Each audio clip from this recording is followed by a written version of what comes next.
Hey, I expected you to be smarter, lady, Mark said with a mean look, leaning back in his chair.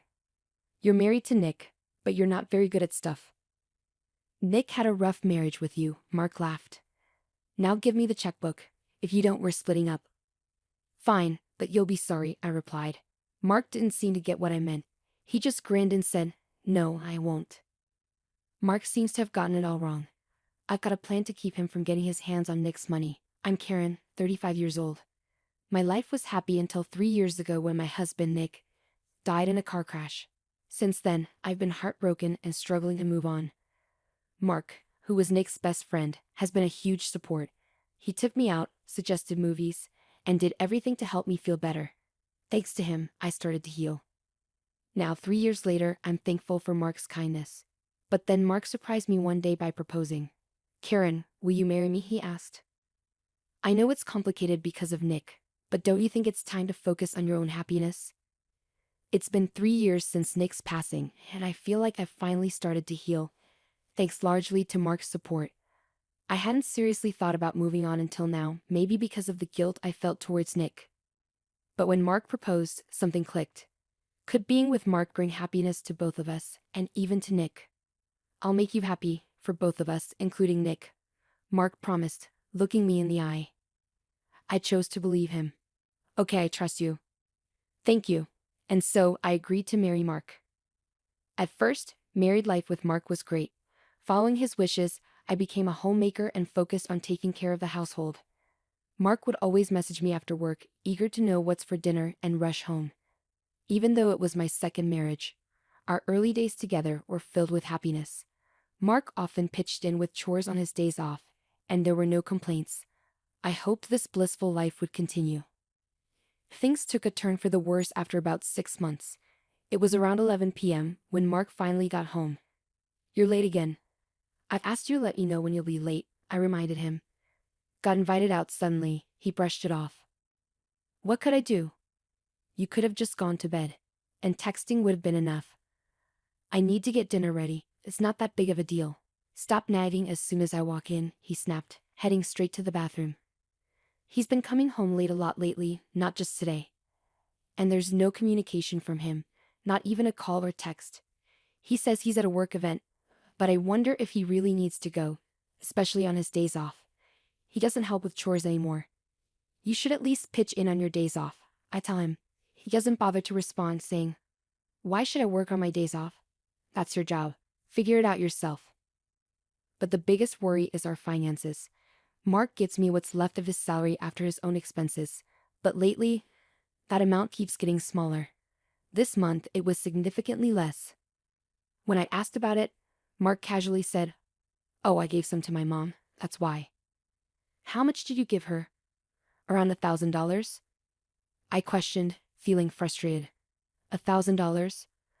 I already said last month that giving her $800 was too much. We can't afford to be so generous. I insisted, my tone becoming firmer. If you subtract your allowance from that, we won't have enough for our own expenses. If she says she needs it, there's nothing I can do. Use your savings to cover the difference, Mark replied casually. What do you mean by or something?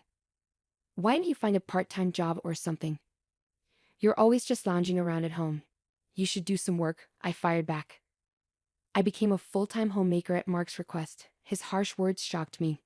But I realized we needed extra income to make ends meet.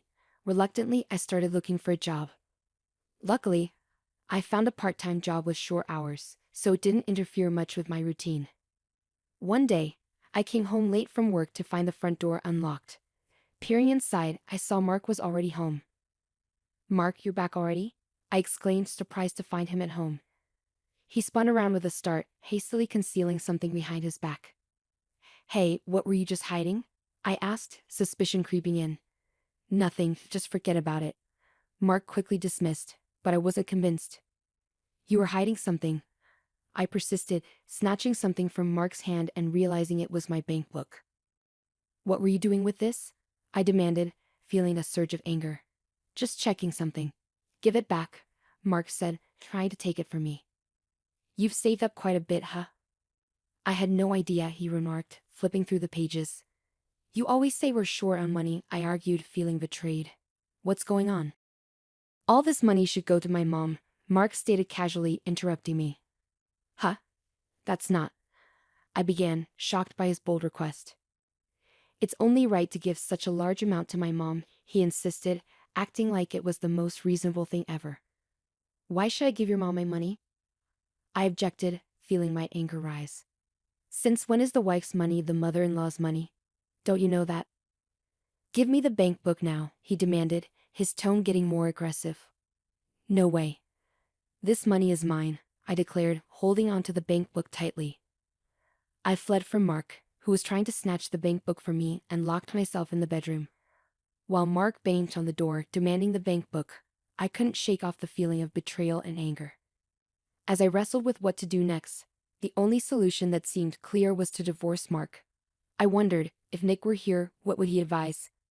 The thought of Nick's absence hit me hard, and I couldn't help but cry.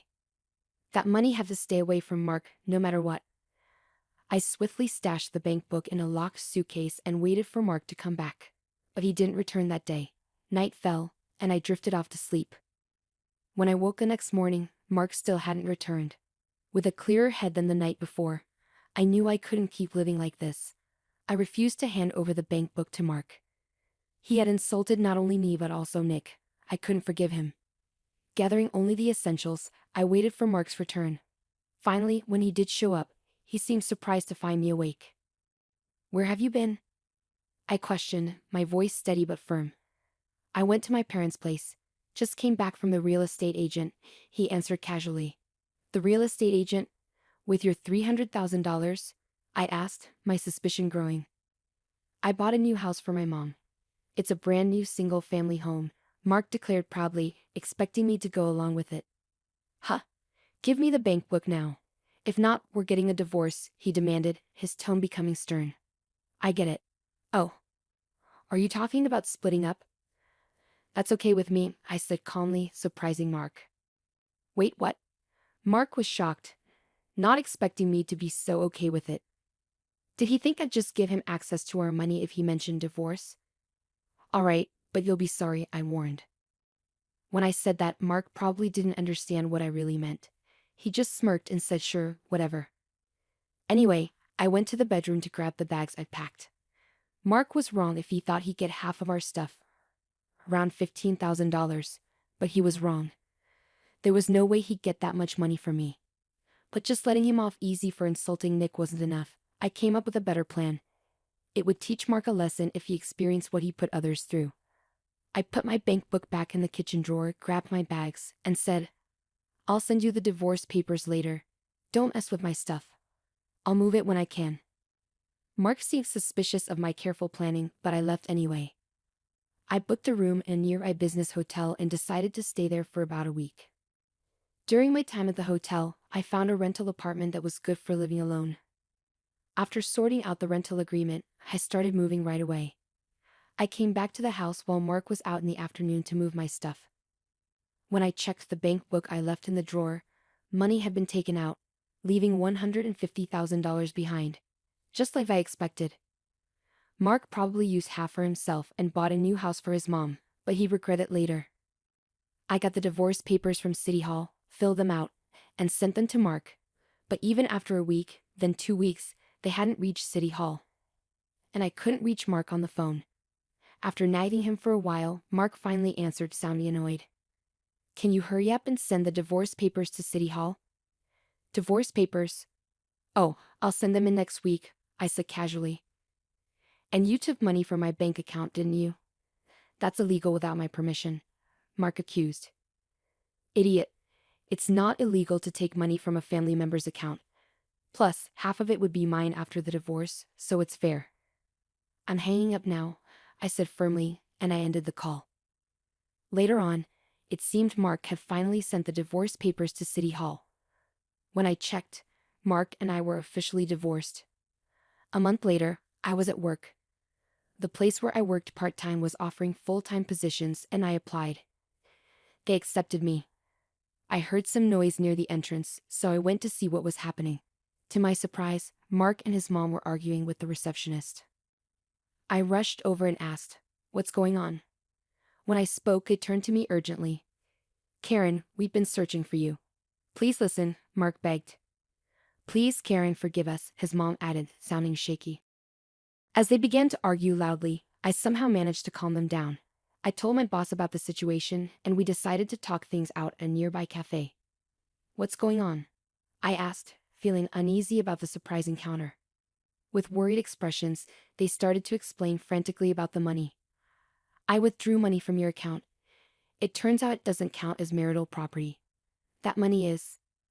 Mark's voice trailed off, and I let out a huge sigh of disbelief. That's what I've been saying all along. That was my own money. It was the life insurance payout when Nick passed away. We didn't know. We're really sorry. We'll try to give the money back somehow. Can you not cause a big scene about this? Mark pleaded. You're right. You wouldn't want this blown out of proportion either, right? I replied, feeling frustrated and resigned. Let's settle this peacefully. Is that all you came to say? As soon as I said that, their faces turned frantic. Just that. I already figured it out when you took the money from the bank. How did you manage it? Don't tell me you think I didn't notice. I pressed on. Well, we had to do it because we needed the money, Mark stammered, clearly struggling to explain. Here's what likely happened. You can't withdraw $150,000 all at once from an ATM. It would take too long. So they probably tried to withdraw it from the counter, but for large sums, a power of attorney from the account holder is needed. I guess my mother-in-law wrote that power of attorney and she probably pretended to be me when the bank called for confirmation. Essentially, my mother-in-law impersonated me. This is clearly illegal, and yet they were still trying to cover it up.